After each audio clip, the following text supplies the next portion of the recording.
Welcome to School Days, help for moms and dads of school-age kids. I'm Danita Bailey. And I'm David Bailey. And today we're talking about state testing. And it has become a hot topic. It impacts uh, the district ratings, district desirability, teacher performance, student outcomes, and much, much more. Students and parents are feeling the pressure. Our show today will help parents get a better understanding of their need for the test. We'll address some of the concerns and controversies surrounding the test and how you can best support your student to be successful.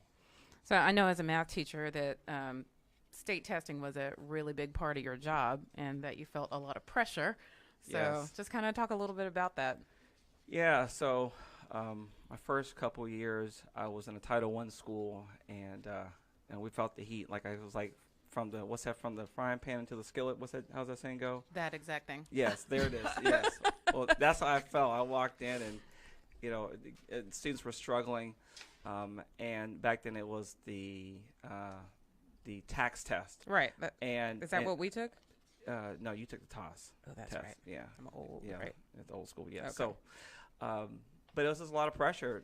The kids, were struggling, and we had to really move them forward. And then I went to another school, which was not Title I, and I just had to basically show up, and the kids were crushing it. We did pre-assessments at the beginning of the year, and they were getting hundreds on stuff they were supposed to know by the end of the year in August. And so I was like, oh my goodness, wow. And so when I've seen everything in between, but it's definitely something that is, on everyone's mind when we get to this time of the year. I know our fifth grader is about to take it, and Oh my goodness. the pressure of passing, and and what happens if you don't, and so this is definitely a topic that I think all of us can relate to on many levels. Yes, I'm looking forward to this. So before we go any further, let me just say it does take a village. If you hear a great parenting tip or nugget of advice, share it with your parent friends. Facebook it, Instagram it, tweet it, link it in, and add the hashtag School Days Show and I am School Days. And also, we want you to be a part of the show. So if you have questions or comments, go ahead and call us at 214-431-5062. So David, who's our guest today? So today we have Tamara Albury. She's a native of New York and a third-generation educator of American and Caribbean descent. She graduated from Union College, where she received her bachelor's degree in sociology and Africana studies with a minor in Russian language. Wow. Yes. That's pretty impressive. How do you say yes in Russian? Da. Da. All right, da. Hey, Yeah. Avda. Yeah. And it's niet, right, for no, right? Niet. Yes. All right. That's all I know.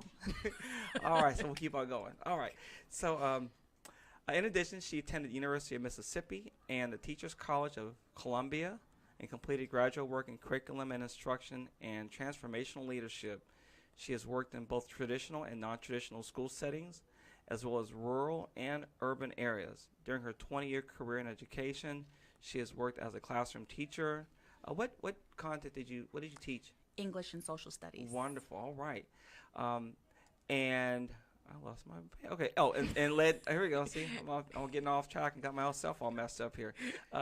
Lead content teacher, academic gold seal program of choice coordinator, curriculum writer, network specialist, and school administrator. She brings extensive knowledge and experience in programs of choice, gifted and talented education, advanced placement, SAT, ACT prep, and college readiness. She has been a district gifted and talented presenter, as Wow. well as COMP. What's COMP stand for? It's a classroom management program. Okay, awesome. teach. All right. And it says right after that, trainer for classroom management. I just kept on reading. See, reading is fundamental, people. Yes. You got to read for this STAR test.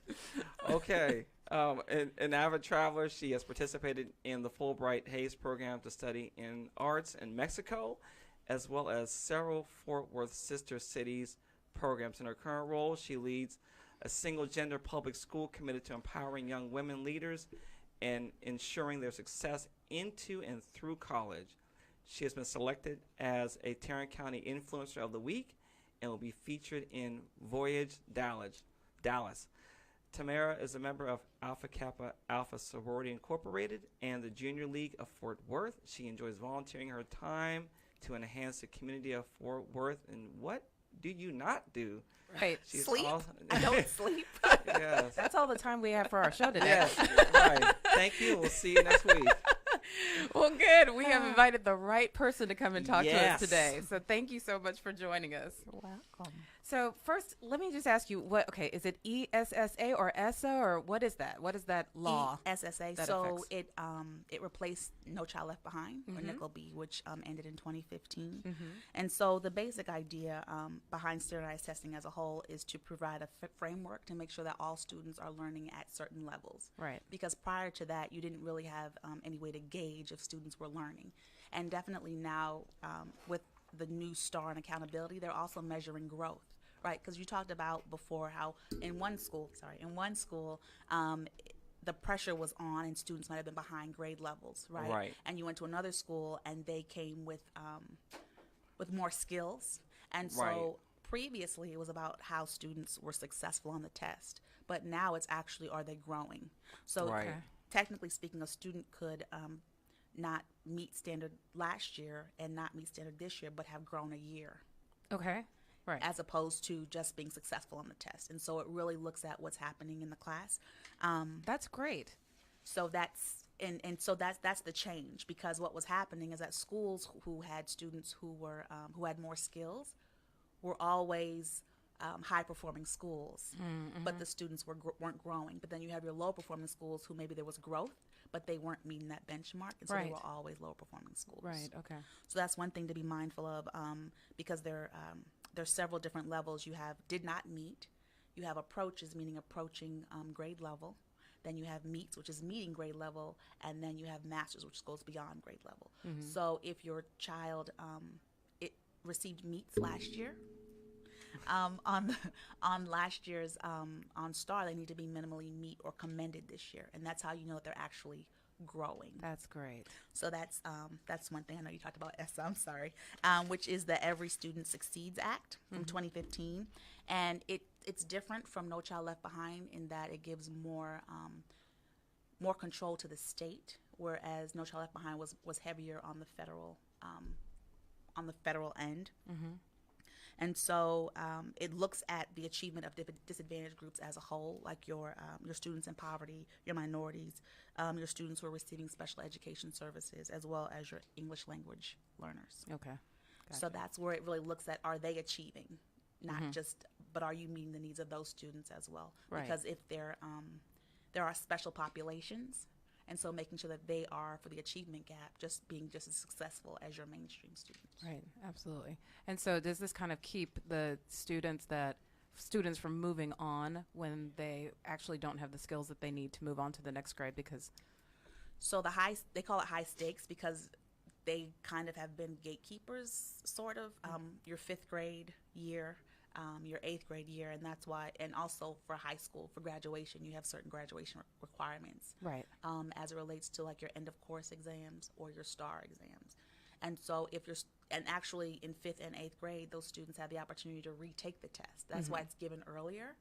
So if students have not been successful, there's time to prep them once again and for them to take it again to make sure that they're meeting those standards before they move on to the next grade. Gotcha. If they're not successful, they do have the opportunity to meet a grade placement committee to determine if a student will move on or not. And that encompasses teachers, administrators, counselors, and things like that. And how do they determine that in the committee? What kind of things do they need to see? And Well, they look, like for example, if your students are special education, looking at the IEP, education plan, individualized education plan, looking at students' grades, seeing really could a student move on and be successful. Right. They also look at age as well. mm-hmm. Sometimes, a 16-year-old in fifth grade, socially is not the best as well. So those are all the things they look at. Yeah, I projects and remember things like at my that. first school, we had an eighth grader that would drive himself to school in eighth grade. And so, yeah, I can definitely. When I was my first teaching job in Mississippi, I had an 18-year-old ninth grader. Right. Wow. So, yeah. And that was 99 before No Child Left Behind Right. and before ESSA. So that does happen. Did that student go all the way through to 12th grade, or kind of? He ended up dropping out Right. and got his GED. Wow. Yeah. But like in that instance, it was a student who was a very smart, intelligent student, but he couldn't read. Right. Right. Wow. And so it was a matter of, and someone from the community told me that. And one day because he was always kicked out of class because he was a discipline problem. Because what happens is I can't read, I can't really contribute, Right. I don't know what's happening, so I'm going to act out. Right. And he happened to be in the hallway one day, and because someone kicked him out of class, that was his MO. And I called him in my class, and I went over the day's lesson with him. And that was the first day he ever participated in class, Wow. an Wow. active participant. So figuring out really what's going on with a kid is important. Yeah, and that's why tutoring sometimes is so helpful, or most times is so helpful, because there's less distractions. You don't have the peer pressure of the other students in the classroom, and it's really just you and another person, just as exactly what you guys did, and you can just focus on the content, and there's no struggles with anything social or anything like that. Yeah, I remember seeing kids who would act out, and I knew it was because they didn't know. And so they would rather be known as the funny kid Right. or the kid who would, have the attitude or whatever, because that would deflect the fact that, if you ask them a legitimate question about the content, then they would not, they would be exposed. Right. And so it's a way kind of to hide and mask those things. Yeah, so that's a whole other, what to bring up for another episode of that, yes. So other than student achievement, how is state funding affected by the scores and whatnot? So more or less, state funding is, we have ADA, the average daily attendance. So there is students attending school, more or less, is how you get your funding. Students enrolled in certain programming as well. Students who are, if they're classified as with special needs, that funding comes along with that. If they are enrolled into CTE, career technical education classes, there's funding that goes along with that. If students are gifted and talented, so in that regard, that's where the bulk of the funding goes. Where funding really affects test scores, if a school is not is low performing, then oftentimes they qualify for additional funding. Title One. Not just Title I. Title I is based upon your free and reduced lunch numbers. Oh, that's right. So based upon those, because we're a Title I school, but we're also a campus as well. So, sorry, my voice. Oh, that's all right. So there are grants and there's funding out there that is specifically for schools who are low performing to meet those needs. Because as you were saying, they might need additional help with tutoring, additional teachers, additional services, and that is not covered by the local funding or Title I. And so then there are priority funds, or there are other funds that they're able to access if they're low performing.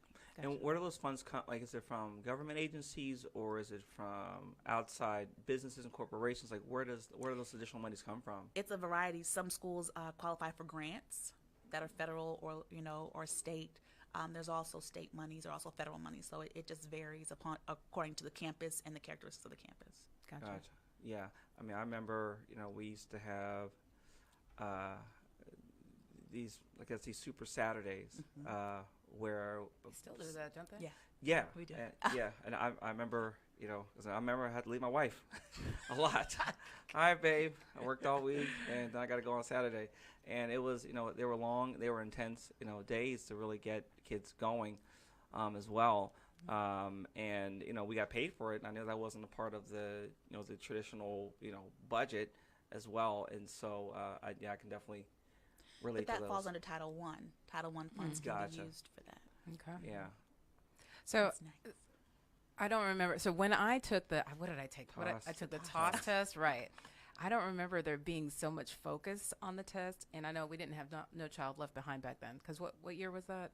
No Child Left Behind. That Way was, way Oh, before one you. to- Wait, it was way before me? Way before. Oh, yeah, okay. yeah. So Sorry, babe. is there a It whole was- lot of difference between hey? Is there a lot of difference between the test that we parents took back in the day to the STAR test? So one of the things is that the skills that are required to answer the questions are a lot more in depth. I think the TOS, and was it TAPS maybe? Tax. Yeah. Tax. Yeah. Well, TAX is the precursor for STAR, and then Right. TAS was Was before Right. tax, TAX. right. And so the test has gotten more difficult and more challenging in terms of what's being asked.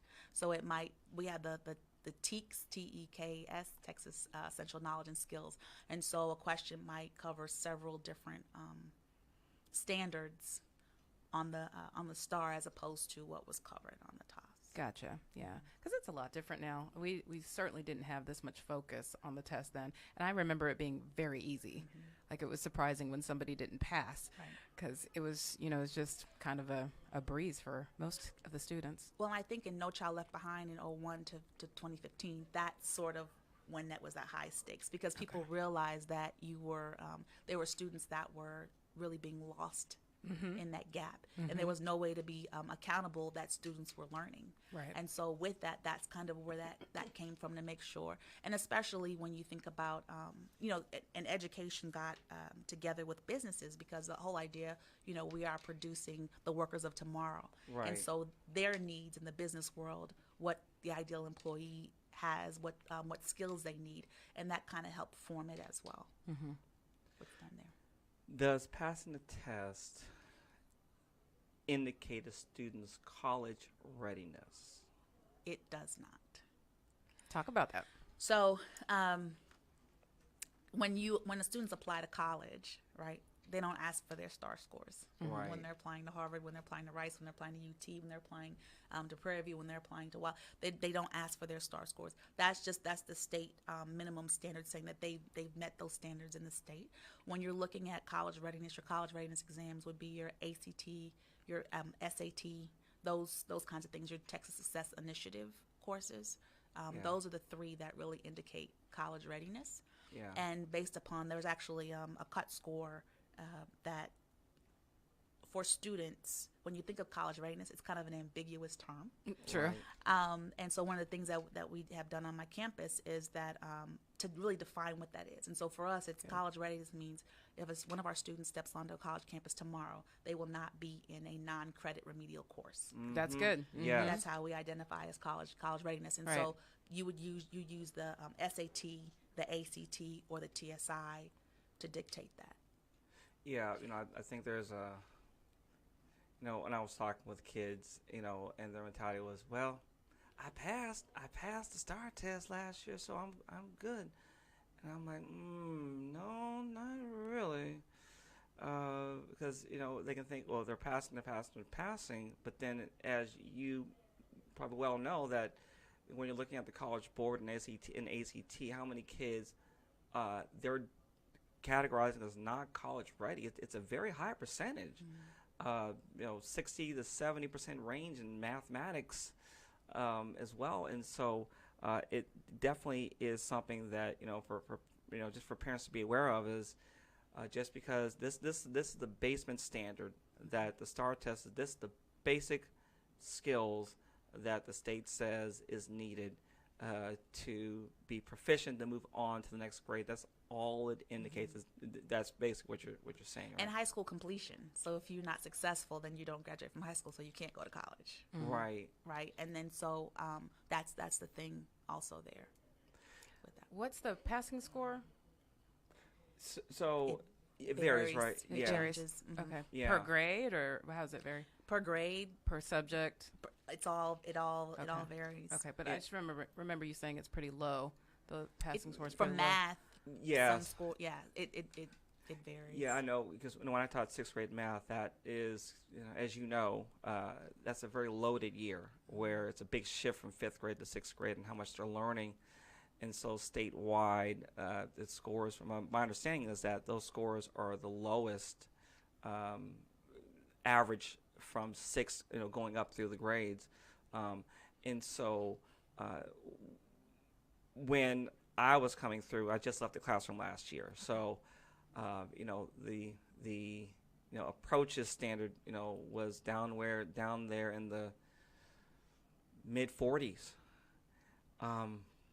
And that's not considered failing, but it's kind of like, well, wow, you can know and basically understand half of what you were taught, a little less than half, and that's considered acceptable to, at least to move on to the following grade, And um, well, what do you feel about it? I have my thoughts.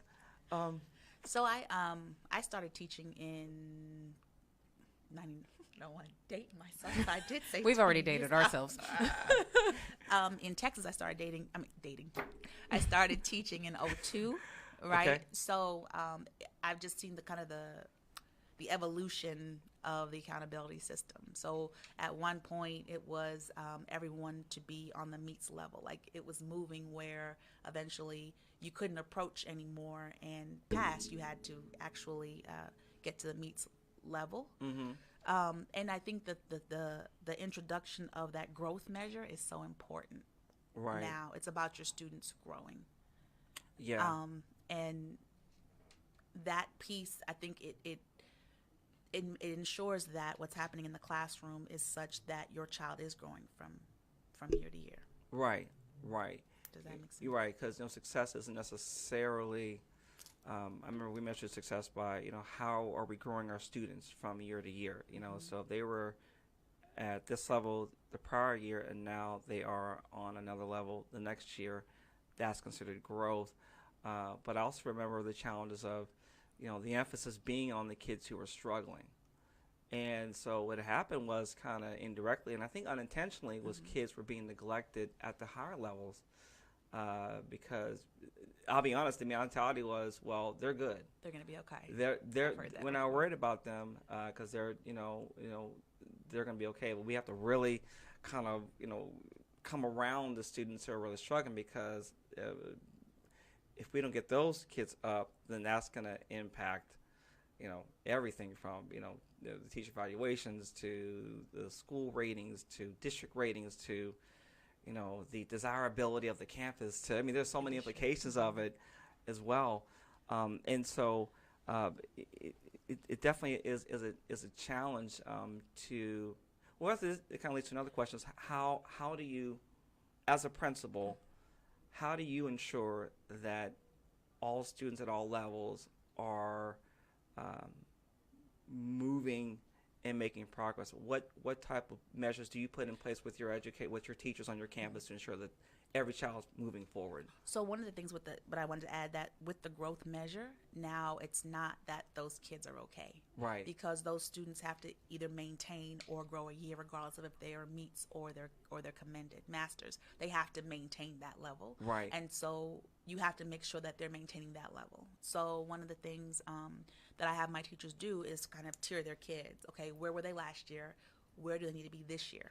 So if they are on meets, they have to be masters this year. So as you're looking at their grades, you're looking at their benchmarks. Are they making that master's percentage on those benchmarks, or is it lower? We just can't look at our students passing, but their growth in their grades, in their benchmarks. We have interim assessments. How are they doing? And so if you know where they are and know where they're supposed to be, you can kind of monitor that throughout the year. Yeah. So I'm sitting here with two educators. I'm not an educator. I'm So sorry. no. But the good thing is I have a parent's point of view. So as a parent, how do I make sure that my child is meeting the needs that or the benchmarks and the things that they need to in order for them to do well on the SAT, to be college ready? I know that grades are not always indicative of that, and it sounds like y'all are saying the test scores are not indicative of that. So what do I do as a parent to make sure that my kid is getting what she or he needs to get? For college or high school or what? Which That for they state are testing? actually learn not just for state testing, because Right. that's a low Bar. bar, but just to make sure that my child is learning what he or she needs to learn in order to go on to college or technical school and be successful. So one of the things I know in my district, they give the PSAT to eighth graders, PSAT 8, 9. Right. And so that's a great indicator. One of the things, I think a lot of districts do the school day, the PSAT school day or the SAT school day. So one of the things that you can do as a parent is when you get your student score back, at the bottom there's a code that is connected to Khan Academy, which is a free program, and Khan Academy paired with College Board. And so it actually taps into your child's strengths and weaknesses. So that's something that's you can great. kind of do at home, but just making sure you have those test scores. I think sometimes parents don't realize that they can have access or should have received those scores. So if your campus does give the PSAT to their 8th, ninth graders, or you can actually have any of your students going from 5th grade up take the PSAT or SAT, if you opt to do that, like on your own. Mm-hmm. But that tells you how your students are faring nationally, on the locally, and also comparatively on the state basis. Another thing is keeping close contact with your counselor and also the teachers as well. When you're looking at colleges, one of the things that we do ideally is look at the most challenging college to get into, and then back map all the way down to 6th grade to make sure we're meeting those benchmarks, so our students would at least meet that criteria Right. to attend a school like that. Right. But definitely, because there's the ACT, so some students do better on the ACT, some students do better on the SAT. Making sure that your child takes both to see how they, how they fare, and then putting efforts into making sure that they are preparing for one over the other. We also in our district we're doing ACT school day this year as well, and we just did SAT great. school day in March. So those are the things that really kind of, and the TSI, that's important as well. What's the TSI? I'm so sorry. No The problem. Texas Success Initiative. And so that tests your it's 3 parts: reading, writing, and math. And so based upon the score on the Texas Success Initiative, students starting college, if they're not successful on a part of it, so if they're not successful in the math part, they're going to start college having to take a remedial class. course. Yeah. And that really that costs money. Right. Because you're paying money for classes that you're not even getting credit for. The other thing too, your child's AP scores as well. AP is really big when it comes to college readiness, as well as IB. I believe we don't have IB, but IB, if your students are receiving a 4 or higher, that's college credit. And on AP exams, if your child's receiving a 3 or higher, that's potentially credit in that course, depending on what college you attend. So those are kind of measures to kind of make sure your child is college ready on that end. Yeah. Just for reference, so like the IB, that's for International Baccalaureate, right, yes. and then AP is Advanced Advanced Placement, Placement. right, exactly. I know back when I was in college, I was a math tutor, and I remember my high school was pretty rigorous academically. And then when I was at the University of Pittsburgh, I was tutoring students from the Pittsburgh public schools, and what they considered to be honors courses or pre-AP courses in Pittsburgh public schools. And my school would have been considered just a middle track academic,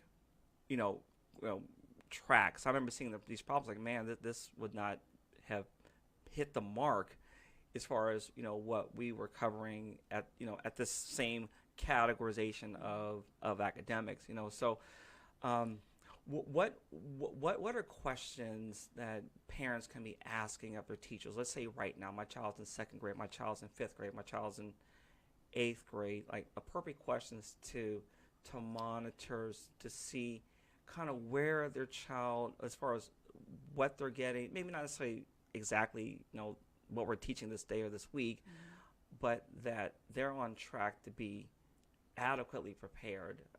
Because kind of like with the testing, it's kind of like after the fact, and having worked with kids in the end of the year. Yeah, because I know I've had working with kids privately on SATs and ACTs. I have a month before the test, and we have to make it rain in a month, and it's like, okay, well, we have a lot of work to do here. But what can parents do early on to ensure that they're getting what they need beyond just the STAR test? To kind of a couple of questions just for parents to think about that they can ask their teachers, administrators, and so on. So, one of the things too, the Texas Essential Knowledge and Skills, those are all the standards that are supposed to be taught throughout the year. So having that conversation with your teacher, what are the standards that my child is struggling with? What are resources that they can use? There are also the release questions on the TEA website. What are the strengths? What are the strengths and the weaknesses of my child as it relates to the standards and what they're learning based upon the data they've received from benchmarks and interim assessments? But something also I wanted to address that you were saying about the courses with SAT, ACT, and also the AP, the advanced placement courses. Those are global standards. Right. So a 3 in Texas is the same as a 3 in Connecticut, as the same as a 3 in Florida. So Right. if your student is performing at that level, then you are pretty much ensured the quality of what's happening in the classroom. Yeah. Does that make sense? But definitely having that conversation of what types of supports, not just if your child is struggling, but also if your child is at the meets level, so that they can then move on to the masters, right? A lot of Right. times we just think, okay, well, they're passing, that's okay. But no, it's about that growth. Right. So what is the teacher doing to help my child grow? How do they know that my child is gaining that 1 year of growth this year? Right. Looking at the interim assessments that have been done throughout the year. Districts definitely do that, and benchmarks, and how do they fare. Okay. Let's just take a quick break to say if you have any questions or if you want to share your experiences, please call our number. It's 214-431-5062. I know that there's been a lot of controversy about parents wanting to opt out of taking the test. So is that even something that you can do in Texas? No. Okay. The language is a little. There is language regarding that in the Texas Education Code, but they cannot opt out. Okay. For the Not test. even an issue here. All right. So if that is an option in other places, how does that affect the schools and how does that affect the students? Is that even something that I should ask since we're not in Texas? Since we're in Texas. Well, in Texas you can't do it, Right. but it for the accountability purposes, Yeah. right? That's where it would affect your child's school, and so then possibly a lower rating than what they would have received otherwise. Right. Gotcha. Okay. We're both trying to ask the question at the same time. So are teachers able to see the questions and the answers that their students get? No, she's shaking her head no. We just had a testing training the other day. We're not to look at the questions. So they don't have that access, like to the questions. They can't even ask a child how they felt they did. Just It's very the security on those questions and things like that. Oh Not yeah, just- on state yeah. testing day, it's like Fort Knox. Well, no, I'm meaning after the Oh. test is No. graded. Oh, no. So No. you there's no way of seeing how they did so we can improve. No, but there are released questions on the TEA website. There's what? The released questions on the Release TEA. questions. So for the next year, you can look at those. So do you recommend that Oh, parents definitely. grabbing those? Definitely, and there's some up there now. So if you would like to kind of give your child kind of a mock test to see how they would do, one of the things is that with TAX and TOS, students had all day, but now it's a time test. Yeah. Okay. And so the benefit of that is that most tests that you take in life, like the GRE, the GMAT, the MCAT, those are all timed, and so it's sort of mimicking that process for students Right. as well.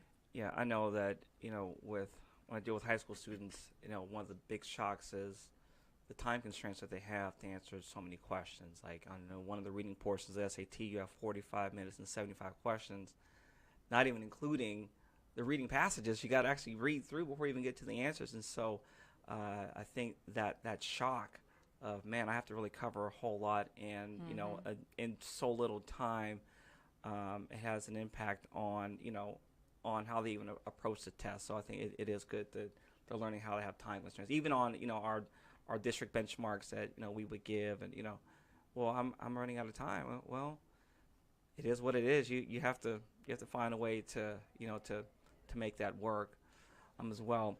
So, are there any other factors in state testing that make it difficult for different races or people from lower socioeconomic statuses to be successful? So I know everyone takes the same test, but what are some of the obstacles that students from different backgrounds may have in processing? Because there's the content. You have to know the content, but also other factors that could be influencing someone's ability to even process and understand what the question is asking.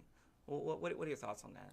So I don't think like, I know there has been talk about like the SAT, like depending on where you are, and they used to have questions about boating. Well, if you've never been on a boat, you wouldn't be able to ask it, right? Right. That is not what the state testing does. The purpose is to see where students are and to ensure that their needs educationally, academically are being met. Yeah. So that doesn't come into play. Okay, And then that's good. if students have additional, like if the language or special education or things like that, then there are tests that accommodate those needs. Oh, so they take a different test? Slightly different. Okay. Students that have learning disabilities and Or they have aids or things like that. Like it might be online. Okay. So some students do take the test online. For parents who, if your child is taking it online, the suggestion is to actually have them practice taking it online to get used to what it looks like. So they have like mock tests. But if your child is taking it in pen and paper, then that you would print off the release test and have them take pen and paper. However Gotcha. they're going to take it, that's how you would want them to practice. Right. What if your child has missed a significant amount of days, like because of an illness or something like that? Is there something that's done, some accommodations or anything? Is there Because they've missed a lot of makeup or- content. If they miss the day of testing, there is a makeup for that, but there is not if a child misses. Nothing to catch them up. And that's a conversation to have with the teachers Yeah. and administration and counselors. Like, here, my child, while your child is missing, right? So the idea my child is going to be out this amount of time, I want to make sure that they're prepared adequately for the test. And the onus, on the teacher to say, hey, here's some material that they could be working on at home. Tutorials definitely that should would be offered coming in at lunch or things like that. But on the day of testing, I mean, you could miss from January to now, and on You the day still of are taking the testing. test. Okay. And then students who are enrolled in October, when they take the test now, it counts for the school where they were enrolled in October. So they have snapshot day, and so whoever's in your building when they take the test, that's who counts. I mean, Okay. they all count ideally, Mm-hmm. but when they're looking at the ratings, it counts. Okay. So, I know as a teacher, there was always this pull of wanting to explore and go beyond how it's assessed on state exams, but also at the end of the day, when my principal came in and evaluated me, it was how did they do on this test. Let's say there was some type of project-based learning or things like that, which could be great ways to learn. Kind of like balancing. What are your thoughts on balancing, like, for educators to help kids go beyond, but also keeping the students accountable to how the state is going to evaluate them? Because as we know, there's more than one way to assess students.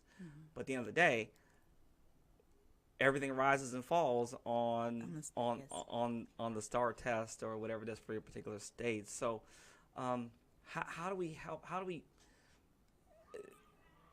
is it encouraged, or how should it be encouraged, in your opinion, to promote more than one way of assessing students, but also keeping A well-rounded education. and them accountable to what they need? Because at the end of the day, it is what it is. Well, I think that's also when we talk about instruction in the classroom. Yeah. I think it's important to, when students grow up and get jobs, they're not going to be taking tests all day, right? Right. So we have to Yes. prepare them with the skills to be able to critically think, and because this is they bill it as basic skills per se. Going beyond is always the goal Yeah. with project-based learning, right? Right. And I always think back to when I went to Brazil for term abroad, and the semester before, they were teaching Portuguese, and I just could not get Portuguese to save my life. But when I got to Brazil, and the first time I got on the wrong bus and then in the wrong neighborhood, I learned Portuguese rather quickly, Right. Right. So it's all about in context. So teaching things in context, using having them use those real world kind of applications to really make it stick. It's not about just the facts, but how can you process it, those higher levels of Bloom's evaluation level. Yeah. And so with our benchmarks, though, the benchmarks test what they're supposed to learn, but that doesn't limit what a teacher can do in the classroom. Yeah. What would you recommend for parents to help extend beyond the classroom, to help them make it more real? I know sometimes when I'm at the store or something, and they have to figure out, okay, Dad, are we going to get this or whatever? And I said, okay, well, figure it out. What? So, what are some ways that you would encourage parents to help them to extend the learning beyond just the pencil and paper, or even what's happened beyond that? What are some things that you would recommend to parents to help them to make it more real? I think the thing too, what I found as a teacher is that when assignments are truly real, not real world, because we use real world all the time, right? And real world is subjective based upon who Absolutely. is listening and Yes. who's Right. doing the activity. And I think as parents sometimes we forget that they don't know what we know. By that I mean, for example, with direct deposit and things like that right now, students never see bills getting paid. Right.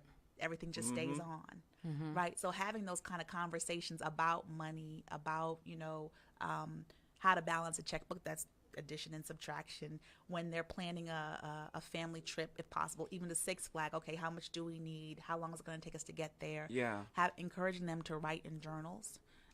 Reading for pleasure is important. I think a lot of students don't like to read because they haven't had those positive experiences surrounding reading. So making it a joy where they kind of equate reading with positive occurrences, family time, warm and fuzzy, that encourages kids to read.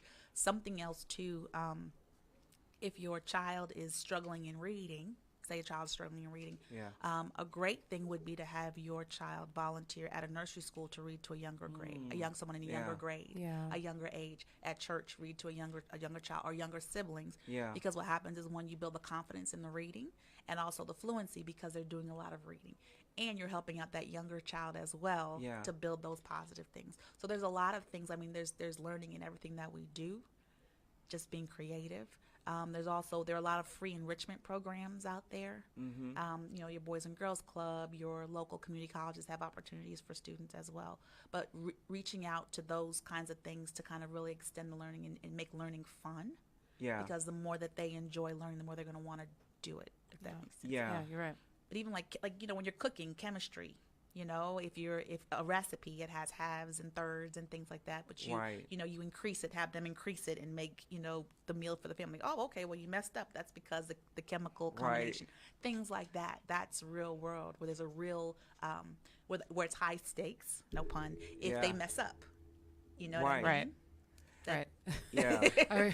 I remember when I was a teenager and my stepmother was making some cake, and she was telling me to put the flour in the cake, and she said, leveled it off at the top of the cup. And I guess she just wasn't paying attention, and she was probably distracted by the fact that I was helping her. And so when the cake came out, it was the thickest cake, but it was because I wasn't putting it up to the 1 cup line. I was doing it at the top and then leveling it up at the top. So that's a good lesson that you can learn about measurement and things like that, because that cake was not okay. Right. But even if you have a pizza and you say, okay, there's 4 of us, how many slices does those are just real world things. Yeah. Just having those conversations and engaging in those conversations. Yeah, and just with my son the other day, we buy all of their lunch stuff. Like we'll go to Sam's Club and buy a big old pack of something or other. Well, my son was eating through the Oreo cookies like they're going out of style. And so I took it and I divided them up for my 2 younger ones and then for him. And so my 2 older kids, they had like 9 packs of cookies left each. He had 1 left. And I said, I'm not going to the store again until we go through at a regular pace. So, for him just to see that, hey, what you do, you can't just eat unlimited because we have three kids in the house, not just 1, But it's like what you're saying. It's just encouraging parents just to actively think through their lives and to bring their children into it, in an appropriate way, but to help them, just to engage them and help them to really think about what's happening in real life and how what they learn in school actually does apply, and encourage them that way. That's in a sense what you're saying. Yeah. And also, like I said, the whole idea of a lot of it has to do with confidence too. Students get a lot of anxiety when it comes to test time. Adults get anxiety when it comes to test time. So ensuring that that they have the opportunities to be successful, and that you see them being successful in whatever they're struggling in, and give them that confidence to kind of push forward and say, okay, I was successful here, I can keep going, that kind of thing. And also the growth mindset. Have you all heard of the growth mindset? Love the yeah. growth mindset. Okay, that's huge. Carol Dweck, The yes. whole, yes, very much so. Dr. Dweck. The idea that, and I know especially in girls, we try to be perfect. And in our quest to be perfect, we don't try. Because if we try, we might fail. So I'm not going to extend myself beyond what I really could because I don't want to appear that I'm not perfect, right? Right. So if you say a child gets 100 on a test, instead of saying you're so smart, I like your effort, Yes. right? Because a child Yeah. internalizes it. When I get that 70, I'm not smart anymore, right? Yeah. And so things like that. But if you have if there's a younger sibling or opportunities, because the whole idea, if a child can teach it, then they know it. Yeah. So if you give them real opportunities to show what they know and teach it to younger siblings, younger children, then it kind of gives you an idea of what they're able to do. Yeah. Right. So the STAR test is coming up. What date is it?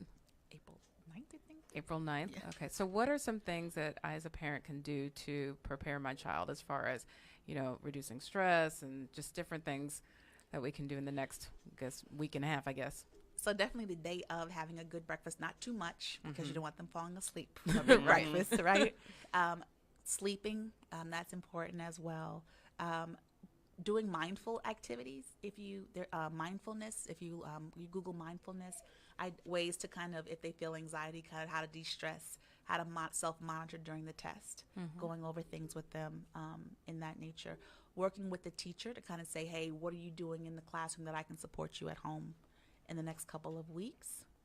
Having those conversations about STAR and about self-worth, right? I think a lot of the whole idea with the anxiety is if I don't do well, that means that I'm not enough. Right. And reassuring them. Right. That's very important as well. And so what are some of the, you've got Noggin Educational Coaching, so you spend a lot of time, you and your coaches spend a lot of time preparing students for test taking. So what are some tips and things that they can do to prepare to take the test well? All right. Well. And you only have 3 minutes to do it all. Okay. Everything you need to be successful on the test. I'm just going to pull up my experiences in the classroom. So one is read the problem. A lot of kids struggle because they don't know what the question is asking. Right. And so they're answering questions that the question's not asking. Or if it's writing, read the prompt. So I taught 4th grade for a few years, and kids would write wonderful essays that were off topic. And I say, this is great, but what was the prompt asking you to write about? And I said, does this match what it's asking you? And they're like, oh, no. I said, but it's wonderful. It's just off topic, So read the question. Textual evidence, if you're reading, if it's a reading passage, go back and be able to defend your answers, to be able to justify your answers as well. In mathematics, do the math. A lot of kids, they do, well, I just did it in my head. Okay, great, but I can't see what's in your head. I need to see what you did. Show me the work and be able to prove it. And a lot of times, they can almost foolproof it if the kids will say, Mr. Bailey, my answer didn't match any of the answer choices. So that probably means that it's not right. So they're like, but I did it right. No, you didn't do it right. You didn't. Yeah, go back and do it again. How should we handle multiple choice questions? One is to eliminate answers that are clearly wrong. There's always one approach as well. And then here's what I say. So if you're getting short on time, or if a child's just stumped, let's just say a child's just completely stumped and they truly, legitimately do not know the answer, but they've been able to clearly eliminate what's wrong, choose. And, because the reality is that, okay, staring at it longer is not going to make the answer come to you. So pick it and move on, because there may be other problems that you could get to So what I always encourage kids to do is to, if you see a problem that you know is going to either be a little more time consuming or one that you just don't know how to do, don't waste your time on that problem for now. Get to the problems that you know how to do, because that's what's going to raise your overall score, is when you get all the answers right that you know what to do first, then you come back around to the other ones that they don't, but then the challenge is, well, what do they forget? Well, that's hopefully the teachers are showing kids how to come back around and double check. But the illustration I give, I know we're getting a little short on time, is that it's like money. Let's say there was money in the class in this room. There's $20 bills all over the place, and there's money going outside the door to the studio, going down to the elevator, and out to the street. Where would you start grabbing money first? The closest to me. The ones closest to you. You wouldn't go all the way down to the street and bypass all the other money that's laying right in front of you. You would go attack get the money that's already here. That's easy money, or we call low-hanging fruit. Mm-hmm. So what I always tell my students is to go for the low-hanging fruit. So encourage your children to do what they know how to do first, and then with the time remaining, come back to the ones that they don't know how to do, or the ones that are going to be a little more time-consuming, because that's what's going to bring up the overall score. Because if you're spending more time on a problem you can't do, that means the problem you could do, you're going to spend less time on. And if you spend less time on it, you might make a careless mistake or run out of time. And you could have legitimately gotten that one right. And staring at a question is not going to make it come to you. Or that kid, well, I'm gonna solve this problem, and you're wasting 10 minutes on one problem. That's just a waste of time. It's a waste of time. One of the things too, one year I had a student and we took a mock benchmark, and she did all of the questions in the book and didn't transfer them over. And so that's something too to be mindful Fundamental, of. right? Right, and she would have gotten 100 on the Ouch. test. And so just making sure that happens. Right. They Put bubble the answers right And on a document. And And one even- more that. Oh, go ahead. and then just bubble it in properly. The whole circle. I think it's all make little elliptical shapes marks. and stuff, and like no, just in the circle. And Yeah. the last one that I would say is if you're doing a reading comprehension question, look at the questions first before you read the passage, so you can know what you're going to be looking for, and maybe yeah. answer the question correctly. Yeah, because I tell them, if you want to do leisurely reading, do that on your own time. You're trying to. The goal is to get the answers right. Because that happens on SAT as well. So. Or an ACT. So yes, there's so much more. We have to do a whole nother episode on that one. I know. Well, we are out of time. It goes quick. I told you it was going to go quick. It flies by. Time flies. We're having fun. Yes. Thank you, Tamara, so much for sharing that with us. And as always, we want to let you know what's going on with Noggin. David, what's going on with Noggin Educational Coaching? Well, I think it is appropriate that tis is the season for testing. And so if you need help with any type of test prep, test taking strategies on how to be a smart test taker, how to work through the challenges of anxiety and kind of where you're at, contact us and we can work with you, individual coaching, small group coaching, to help you and your child to be better prepared for STAR testing, state exams, but also college entrance exams as well. This is the time of year, so reach out to us and we can definitely work with you. And how do we do that? You do that? That's a good question, babe.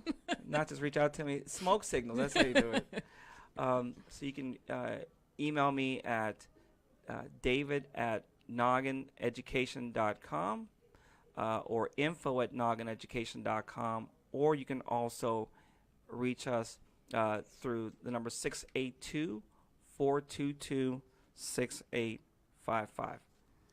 Okay, great. And with Noggin Educational Foundation, we are gearing up for SPARK, and that's our summer program. It stands for Summers Producing Academically Ready Kids. It's our math and reading program. And we do a lot of hands-on fun activities, and those hands-on fun activities require a lot to put together. So we're doing some assembly activities. We need people to come and cut and paste and organize our activities. So we're actually doing one this Saturday if you guys wanted to stop by the office. And we will definitely put you to work.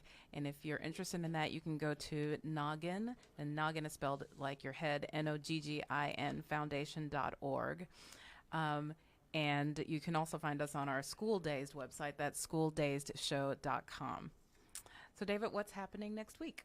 So next week, we're going to welcome licensed professional counselor Jalea Seals, who will share with us about dealing with anxiety and depression and how it affects students. All right. Well, thank you. We look forward to that. That's going to be a great show.